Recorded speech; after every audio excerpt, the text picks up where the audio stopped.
Afrique et monde, lutte contre la piraterie, les grandes décisions de Yaoundé. Les pays membres de la Communauté économique des États de l'Afrique centrale, CEEAC, et de la Communauté économique des États de l'Afrique de l'Ouest, CEDEAO, ayant pris part au sommet sur la sûreté et la sécurité maritime dans le golfe de Guinée, tenu lundi 24 et mardi 25 juin 2013 à Yaoundé, ont convenu de mutualiser leurs moyens pour la lutte contre la piraterie maritime. Les chefs d'État présents à ce sommet, au total 13 issus des 2 régions africaines, se sont mis d'accord pour une stratégie régionale relative non seulement à ce phénomène, mais aussi au vol à main armée et aux autres activités illicites commises en mer dans cet espace géographique au centre de multiples enjeux géostratégiques selon leur déclaration commune dont Sinua a obtenu copie. Cette stratégie qui attend à présent d'être élaborée se veut l'illustration de l'engagement à travailler ensemble pour assurer la promotion de la paix, de la sécurité et de la stabilité dans l'espace maritime de l'Afrique centrale et de l'Afrique de l'Ouest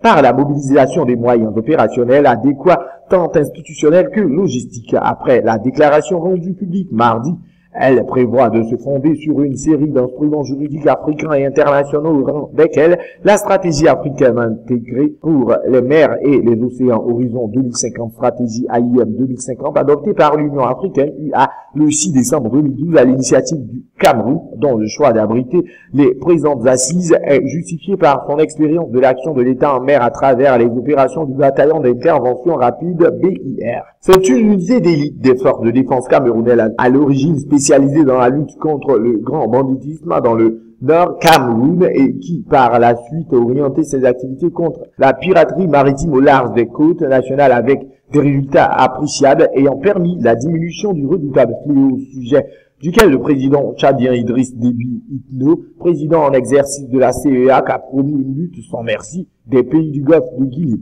Flatté par cette expérience unique dont la région se dirigeant a plaidé à l'ouverture du sommet lundi pour BIR régional. La surveillance maritime est une nécessité. Il y va de notre survie, a-t-il déclaré lors d'une conférence de presse au terme de ce rendez-vous mardi, avant d'indiquer cependant que les décisions que nous avons prises aujourd'hui ne vont pas contraignantes. Ces décisions sont valables pour 3 ans. C'est à la fin de la 3e année, a-t-on appris, que les mesures annoncées commenceront à devenir contraignantes. La déclaration dite de Yaoundé mentionne en effet la mise en œuvre d'un code de conduite transitoire en vue de faciliter l'adoption d'un accord multilatéral contraignant visant à éradiquer les activités illicites au large des côtes de l'Afrique centrale et de l'Afrique de l'Ouest. Signé par les ministres des Affaires étrangères, ce code de conduite est un document qui, selon ses propres termes, s'applique dans les cas d'actes criminels transnationaux organisés dans le domaine maritime, d'actes de terrorisme maritime, d'actes de pêche INN, c'est-à-dire illégal, non déclarés et non réglementés, et d'autres activités illégales commises en mer dans ces régions. Dans ces dispositions, il préconise une lutte contre la piraterie maritime, les vols à main armée en mer et les autres activités maritimes illicites consistant à arrêter les personnes qui ont commis des actes de piraterie ou que l'on soupçonne raisonnablement d'en avoir commis, mener des enquêtes à leur sujet et les traduire en justice, saisir les navires et ou aéronefs pirates et les biens qui se trouvent à leur bord et secourir les navires et les personnes et les biens qui font l'objet d'actes de piraterie. Les opérations envisagées se proposent d'impliquer des officiers embarqués, c'est-à-dire des agents des forces de l'ordre ou d'autres agents habilités qui embarqueront à bord de navires ou d'aéronefs patrouilleurs. L'application de ces mesures suggère la mise en place d'un cadre intercommunautaire de coopération en matière de sûreté et de sécurité maritime, l'élaboration des procédures opérationnelles conjointes, l'harmonisation du cadre juridique et institutionnel des États membres, l'établissement d'un mécanisme de partage de l'information et du renseignement, l'institutionnalisation d'une conférence sur le développement et la sécurité. Il y a aussi été décidé la mise en place d'un mécanisme de financement basé sur les contributions qui restent à définir. Ces missions sont dévolues à la CEEAC, à la CEDEAO et à la Commission du Golfe de Guinée CGG, 3 organisations régionales qui ont signé un mémorandum